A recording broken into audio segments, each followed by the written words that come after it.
आज के परिवेश में जो है ये सारी चीज़ें धीरे धीरे विलुप्त हो रही हैं। तो हमारे महर्षि ने प्रकृति पे रिसर्च करते करते ऐसी कोई चीज़ नहीं जिसको खोजा नहीं है। हमने ईश्वर तक को खोज लिया। दुनिया जब ईश्वर को बाहर ढूंढ रही उस पे काम कर रहे हैं कि जो पौराणिक चीज़ें थी अपने उसको दोबारा से जीवंत किया जाए। जहाँ इस समय सीमेंट और ये वाले जो पक्के मकान हैं उनके अंदर जो है रहना इस समय इतना मुश्किल हो गया है। उसके जी नमस्कार, मैं योगेश पांडे। इस समय हम लोग बढ़लगंज में हैं। बढ़लगंज में पर्यावरण को लेकर के एक नया आगाज का शुरुआत किया जा रहा है। पर्यावरण के प्रति लोगों को जागरूक करने का हम लोग प्रयास कर रहे हैं। आज का पूरा नेतृत्व हमारे आलोक जी करेंगे, क्योंकि बढ़लगंज का यह पूरा इलाका इनका है और ख़ासकर ये प्रकृति से बहुत प्रेम भी करते हैं। अपने खेत में देखिए छप्पर छा करके यहाँ प्राकृतिक संसाधनों का पूरा भरमार करेंगे।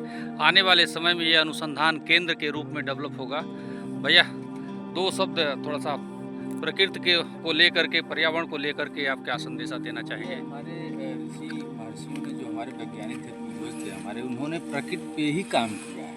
और आज के परिवेश में जो है ये सारी चीज़ें धीरे धीरे विलुप्त हो रही हैं। मतलब हमारे महर्षियों ने प्रकृति पे रिसर्च करते करते ऐसी कोई चीज़ नहीं जिसको खोजा नहीं है। हमने ईश्वर तक को खोज लिया। दुनिया जब ईश्वर को बाहर ढूंढ रही थी तो हमने अंदर खोजा। इसके बाद धीरे धीरे जब जो है वो चीज़ें विलुप्त हो गई, तो ऐसे ही आलोक जी जैसे वैद्य जो है वो उन चीज़ों को फिर से जो है वो जीवंत करने का प्रयास कर रहे हैं। तो ज़्यादा बहुत बहुत धन्यवाद। तो आपका भावना हम लोग समझ गए। आलोक जी, ये कर क्या रहे हैं, थोड़ा सा इसके बारे में बता दीजिए हमको। हम अपनी संस्कृति जो हमारा ये मड़ई वड़ई जो गांव में बनता था उस चीज़ को फिर से ला रहे हैं। उस चीज़ को फिर से हम लोग इस पे काम कर रहे हैं कि जो पौराणिक चीज़ें थी अपने उसको दोबारा से जीवंत किया जाए। जहाँ इस समय सीमेंट और ये वाले जो पक्के मकान हैं उनके अंदर जो है रहना इस गर्मी में इतना दूभर हो गया है, इतना मुश्किल हो गया है। उसके बदले में हम लोग उसके स्वरूप इस चीज़ का वो कर रहे हैं, फिर से पुरानी चीज़ों को अपने ला रहे हैं, जिसमें रहना कितना भी गर्मी होता था, कितना भी धूप पड़ता था, इसमें आराम से लोग रहते थे कच्चे घरों में, मड़ई में।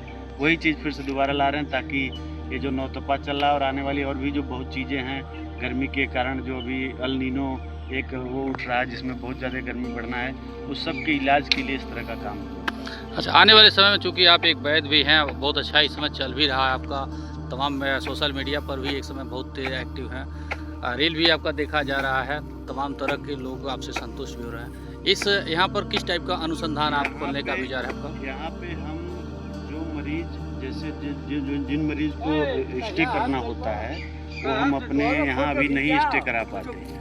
अब जैसे बहुत से मरीज जो क्रिटिकल कंडीशन में होते हैं उनको जब तक आप पूरा दिनचर्या अपने हिसाब से उनका नहीं करेंगे तब तक वो रोगी ठीक नहीं होते। अब आपसे दवाई लेके जाएंगे, आपसे जो चूरन लेके जाएंगे, घर पे जाएंगे, फिर वही रिफाइन, फिर वही चीनी खाएंगे तो फिर वो दवा भी नहीं काम करती। फिर आते हैं कहते हैं भैया तो दवा हमें काम ही नहीं कर रही। ऐसे लोगों को यहाँ हफ्ते भर 5 दिन जिस तरह से जिनका मर्ज रहेगा उनको उस तरह से यहाँ रोका जाएगा, उनका पूरा प्रॉपर ट्रीटमेंट करके उनको ठीक करके तब यानी प्राकृतिक चिकित्सा का भी आप उनको पूरी तरह से प्राकृतिक और आयुर्वेदिक चिकित्सा का सेंटर बन रहा है। यहाँ चारों तरफ औषधियाँ बोई जाएंगी।